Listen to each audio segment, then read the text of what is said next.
हैं। इस बार जो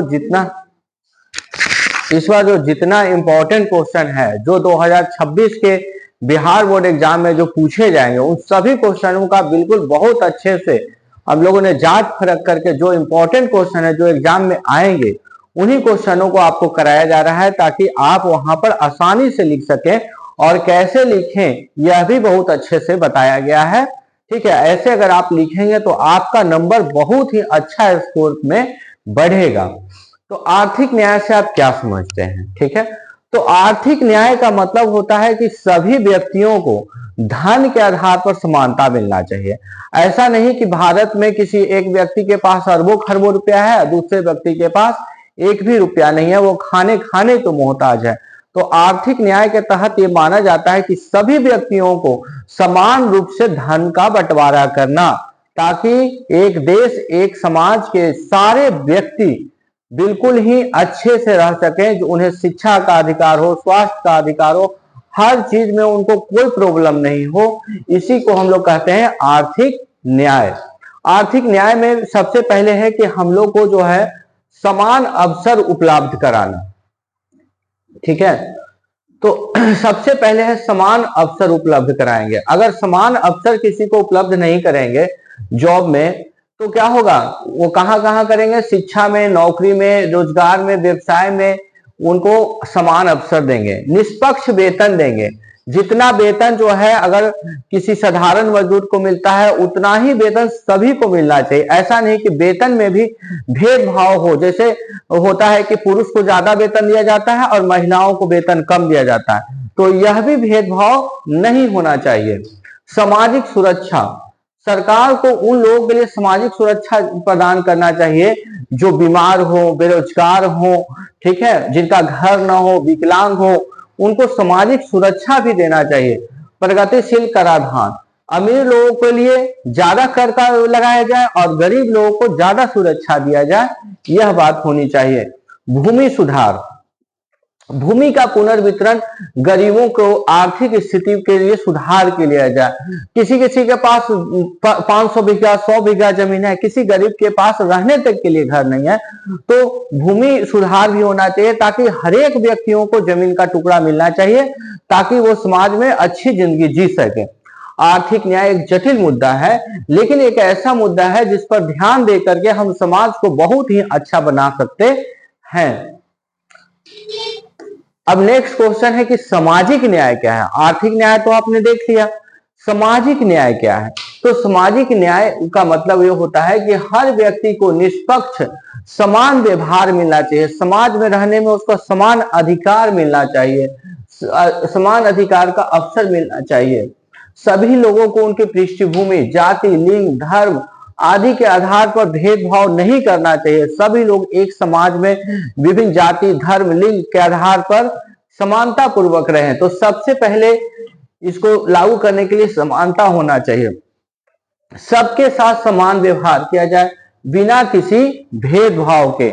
ठीक है, निष्पक्षता, समाज के नियमों और संस्थाओं को ऐसा नियम बनाया जाए जो सब पर लागू होता हो। ऐसा नहीं कि धनिक तंत्र पर लागू नहीं होता हो, गरीब पर लागू होता हो, इस प्रकार की व्यवस्था नहीं होनी चाहिए।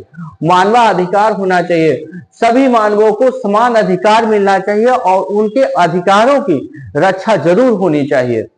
समावेश, सभी लोगों को समाज में पूरी तरह से भाग लेने का अवसर मिलना चाहिए। ऐसा नहीं कि समाज में जो धनिक वर्ग है, उच्च तंत्र के लोग हैं, उनको भाग लेने का मौका मिले और गरीब व्यक्तियों को भाग नहीं मिले, तब यह सामाजिक न्याय नहीं होगा। इससे समाज के हर एक तबका, ऊंच नीच, जाति, धर्म, लिंग सभी को छोड़ करके अगर सभी लोग एक साथ भाग लें तो यही सामाजिक न्याय कहलाता है।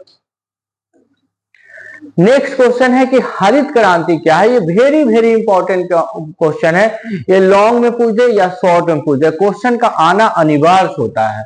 ठीक है, हरित क्रांति क्या हुआ था? 1960 के दशक में शुरू किया था, जिसका उद्देश्य था कि भारत दुनिया के अन्य विकासशील देशों में कृषि उत्पादन को बढ़ाना और उच्च किस्म के बीजों का लगाना, कीटनाशकों का उपयोग करना, सिंचाई तकनीक का उपयोग करना, जिससे क्या हो कि फसल का पैदावार बहुत ही बढ़ जाए और भारत जो है आत्मनिर्भर हो जाए फसल के माध्यम पर, खासकर से चावल और गेहूं, क्योंकि इन सब चीजों को हम लोग को दूसरे देश से मंगवाने पड़ते थे और बहुत ज्यादा पैसे पेड करने होते थे। तो इसके लिए क्या किया गया कि इस हरित क्रांति को अपनाया गया। तो इसमें सबसे पहली चीज जो अपनाई गई, सबसे उच्च किस्म वाली बीजों को अपनाया गया जो ज्यादा से ज्यादा जो है फसल दे सके या प्रदान कर सके, जो क्योंकि जो पुरानी तकनीक की जो बीजें होती थी वह कम उपज देती थी और नई तकनीक की बीजें ज्यादा फसल उत्पादन करती थी। उर्वरक का उपयोग पौधों को आवश्यक पोषक तत्व प्रदान करने के लिए किया जाता है, क्योंकि अगर पौधों को आवश्यक पोषक तत्व नहीं मिलेंगे तो उनका उत्पादन बिल्कुल कम होगा, तो इसके लिए उनको भी जरूरी है।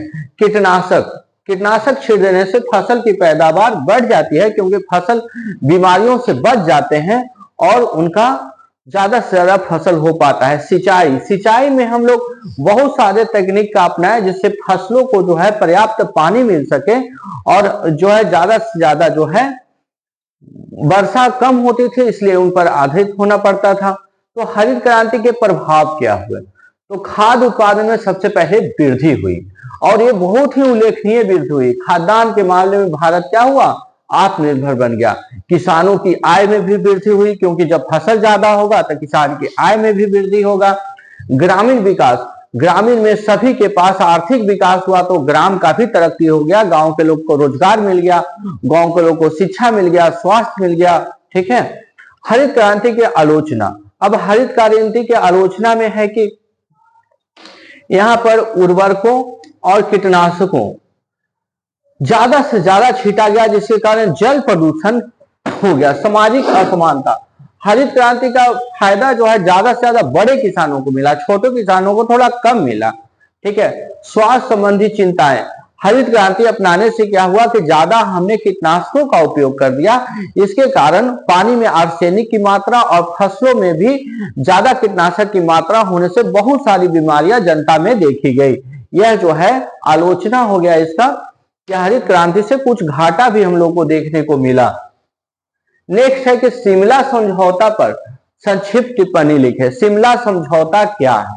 तो शिमला समझौता भारत और पाकिस्तान के बीच 1971 में के युद्ध के बाद 2 जुलाई 1972 को हुआ था और यह एक समझौता था। इस पर भारत के प्रधानमंत्री इंदिरा गांधी और पाकिस्तान के राष्ट्रपति जुल्फिकार अली भुट्टो ने हस्ताक्षर किया था। भारत की तरफ से कौन थे?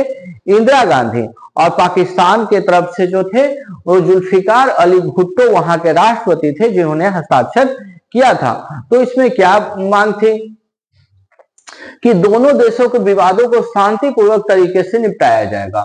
हल करने के लिए सहमति बनी कि नियंत्रण रेखा पर दोनों एक दूसरे के नियंत्रण रेखा का सम्मान करेंगे, नियंत्रण रेखा का नियमों का पालन करेंगे।